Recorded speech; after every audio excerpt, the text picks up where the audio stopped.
Good morning. Happy Wednesday, everybody. It's Charles here. Time for our few-minute check-in coffee with PC. Of course, I've got my cup of coffee here, my Wednesday treat, my extra cup of coffee, to spend a few minutes with you. And just thought I'd go over some things we were talking about. It kind of occurred to me last Wednesday as in our journey through the New Testament class. I talked a lot about Bible, the text of the Bible, and one of the things that we got into was translations. And this is a question from time to time pastors get asked.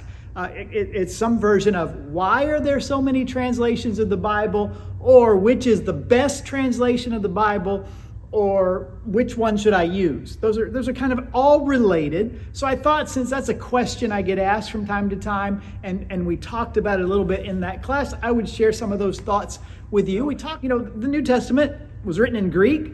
The Old Testament largely written in Hebrew, some parts in Aramaic. So we've got this book that is ancient, written in different languages, that over time people have translated into the languages people speak. Now for us, that's English. It's very important to have a Bible in English, because I'm guessing there are very few people, if any, that are listening to me right now that could pick up a Hebrew or Greek text and read it. I know we have a few that might know one language or the other, but likely nobody really could pick it up in those languages. So we need translations that put it in the language we can understand. One of the people that we often credit with the English translations is William Tyndale. You might know that name. He's not the first that really put together an English translation. There were others like Wycliffe before him, and a few other people, a few other translations, but Tyndale is generally the one we give credit for. And the interesting thing is, when Tyndale was alive in the 1500s, early 1500s, when he did this, it was illegal to translate the Bible into English. At that point, the main document was Latin. If you've been in particularly Catholic churches, there are many of those churches that still use what's called the Latin Mass. Everything in the service is in Latin. And at that period of time, around the time of the Protestant Reformation is when we are, when the Catholic Church was the predominant church in Christendom, particularly in the West. Latin was the scholarly and theological language. And so it was considered problematic to translate it into the language of the common people, because the idea was the common people wouldn't understand it, that they needed the priesthood and the church, as it were, to help them understand it. But Tyndale found out, actually, he was well educated and would have opportunity in his education to sit down with priests. And one of the things that struck him at times was the biblical illiteracy, things the priest that he would converse with over dinner didn't know about the Bible. And so here's one of his quotes, just to kind of give you an idea of where he's coming from. At one point, he told a dinner party with some priests as part of it, he says, "If God spares my life, I will cause a boy that drives a plow to know more of the scriptures than you do." That's pretty bold, right? That's pretty blunt to say to professional clergy, to priests, and given their status in that day and time in the church, a little bit maybe offensive, but that was his goal. He wanted the Bible to be accessible to everybody. And it's through people like him and his efforts that we have a Bible in English. Now, by the way, those efforts were costly. He was burned at the stake as a heretic as part of this process. Now, we don't have the actual trial and all the particular documents about his execution. We have some of them, and while in the several things we have, the idea that he translated the Bible was a capital offense was not listed, but we do know he went into hiding. He was Englishman, he left England, he hid out in Germany and some other places trying to find time to translate the Bible into English. Smuggled several thousand, 5,000 or 6,000 copies into England, and when that happened, the king, I think it's King Henry VIII, actually tried to round them up and burn them, because English copies of the scripture were not allowed, until they finally caught him. And a couple of the charges that he was executed for, a couple of the heretical things they thought they should strangle and burn him at the stake for, was that he was accused that maintaining that faith alone would bring salvation. How would he get that idea? Well, I would suggest because he spent a lot of time translating, reading, understanding the scriptures. And so one of the last things that we know of William Tyndale, he was executed on October 6th, though this month, the month of October, 1536, so way long ago, almost, what is that, almost 700 years ago? No, 500 years ago, excuse me. It's not 2202, it's 2022. About 700 or so years ago, one of the last things he's credited as saying is he prayed, "Lord, open the King of England's eyes." And interestingly enough, it looks like that prayer was answered, because within 5 to 10 years, there was the decree that started the process of allowing the Bible to be translated into English. So that's a little bit of the beginning. We owe a debt of gratitude. If it weren't for the sacrifice of people like Tyndale, literally that witness that he was willing to lay down his life, we might not have a Bible in English. And boy, do we have a bunch of them. There are dozens, if not, I don't even know how many. I probably should have looked that up before I said, but there are bunches of translations. One of the earliest that got the widest acceptance is the one that you probably, if you've been around church for a while, or church world as we call it, is the King James Version. That was the 1611 translation into English of the Bible. It's one that for a long time was really the main English translation. It's the one that, was the most popular when I was growing up, because there weren't really many others. The translations of other modern translations didn't happen until the 40s or 50s, and it took a while because of the predominance of the King James and the fact that it was everywhere and so beloved to have any of them get a foothold. But now, there are a lot of translations. I mentioned a lot of times on Sunday, we have a Bible app. And if you go to the YouVersion Bible app, or you go online to BibleGateway.com or any other of the Bible sites, you can see a drop-down list of all the different translations that are available. So why are there so many translations? I'm going to try to make this quick. Well, there's a couple of different translation theories. How do we translate one language into another? That is a difficult process. If you've ever had to do that, if you've ever taken a language before and tried to learn a foreign language and do that, and translate it on tests or whatever, it can be difficult getting shades of meaning and how it all works. Translation is not an easy or natural thing. It takes a little work, and there are different ways people approach it. In realm of Bible translation, there are probably really two main theories or practices of Bible translation. One of them is called the literal or formal equivalence theory of translation. This kind of translation tries to have a word-for-word correspondence between the original language, Hebrew or Greek, and the receptor language, English. So they take the Greek word in the New Testament, they look at it, the Hebrew word in the Old Testament, they say, what is the English word? And they try to do that. Now, the King James, by the way, is considered a formal or literal equivalence translation. There are others today, the New American Standard, the Revised Standard, the New Revised Standard. Some of those are ones that are literal equivalents. The benefit of those is it says, one of the theories of interpretation of the Bible is called the plenary verbal theory of interpretation, which means plenary means all, verbal means words, that all the words that were inspired by God in the scriptures are important. And so a formal translation theory tries to take word for word what's there. Now the difficulty is it can be a little wooden, and we can miss some of the idiomatic sense of the text. Things that, idioms are phrases that aren't literally taken.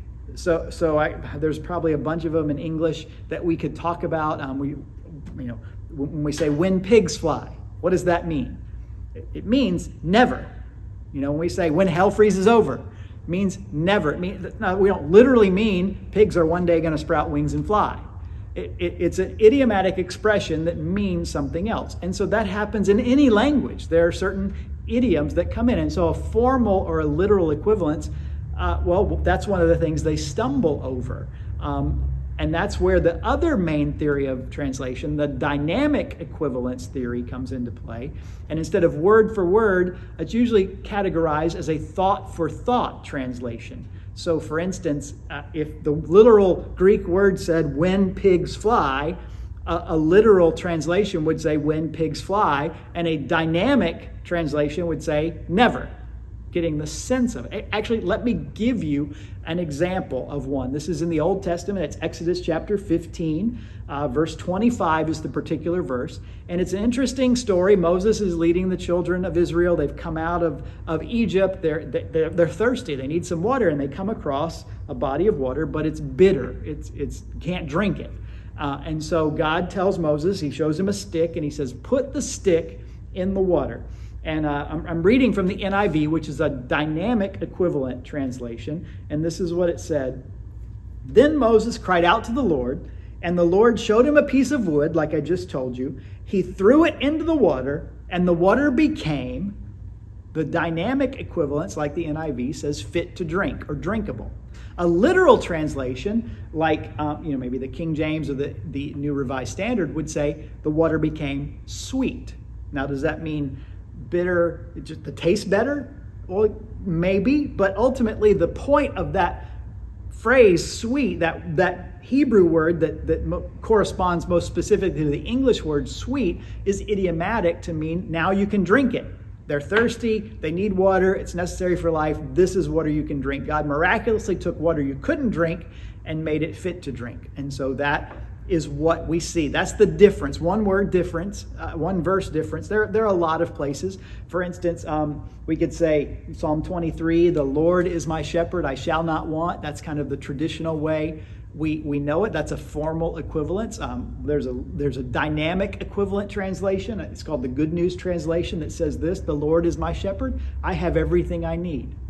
Different wording, but the thought and concept is meant to be the same. Now the question is, which one should I use?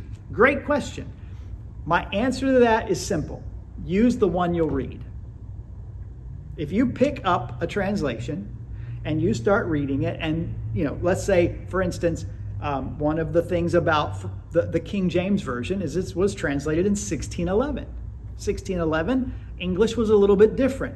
Word structure, word meaning, endings, it has a different sound. And so when they look at the King James Version, it's graded, if you will, on a 12th grader college reading level. So for some people, it's more difficult to understand because the language barrier of the dialect of 1600 England English versus 2022 American English is something to overcome that makes it harder to understand. However, there are others who grew up with it and memorized things like I did, and part of it, and the way it sounds just is reminiscent. It brings back those memories, and it makes sense to us, and it sounds good. So if you love the wording of the King James and it helps you to pick it up and read it, by all means use the King James. If that is a struggle for you, there are other translations. The NIV, for instance, the one I read from here, typically the one I use on Sundays,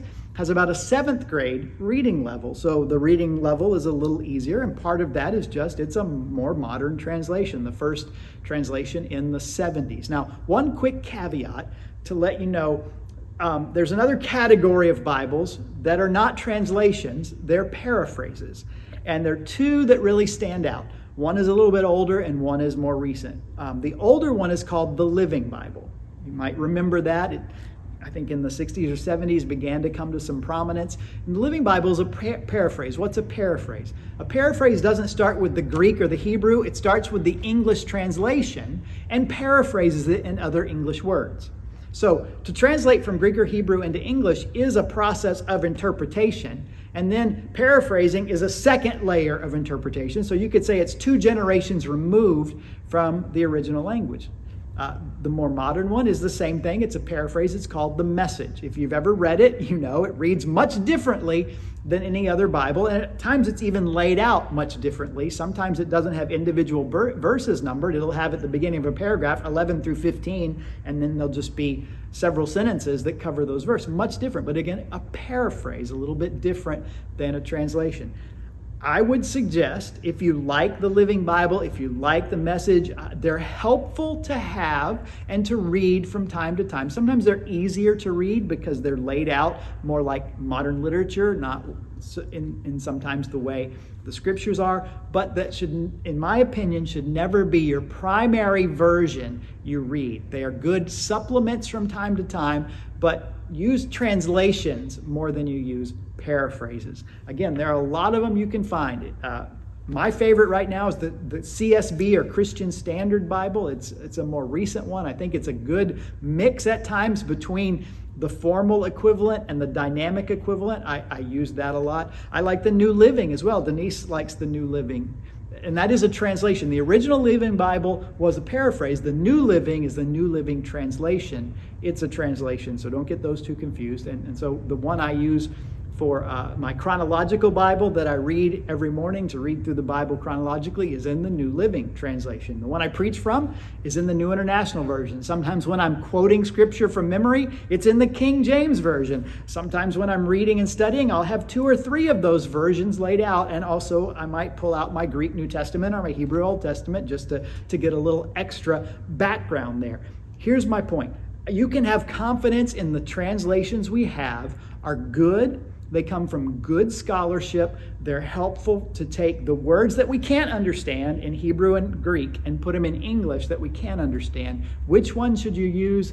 Again, I'll say it, the one you'll find yourself using and reading. Find that one that you like to read. It makes sense to you. You can flow and spend time reading it. Again, great tool is that phone, that app, your tablet.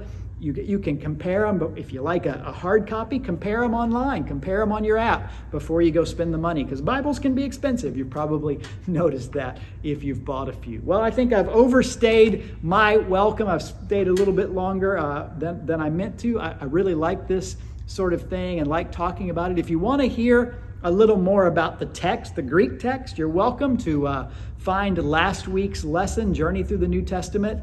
It'll be up, I believe it's up on YouTube already, or I'll put a link to it maybe with these notes to this little Coffee with PC episode we're checking in today. You can click that. It's a little more technical, goes into different documents and manuscripts that we found, a little bit of history there. I find it fascinating. If you want that history, I think it's good. Otherwise, just, hey, pick up your favorite translation of the scripture and spend some time, if you can, every day reading a little bit, allowing God to speak to you. I'm so grateful for people like Wycliffe and Tyndale and others who were willing to go to great lengths and to great sacrifice to start the process that allows us today to have such great access to the Bible in the language that we know, the language we understand. So let's take advantage of this. Let's not take that for granted. So until maybe Sunday or next week, whenever we'll touch base again, I hope you have a great rest of your week,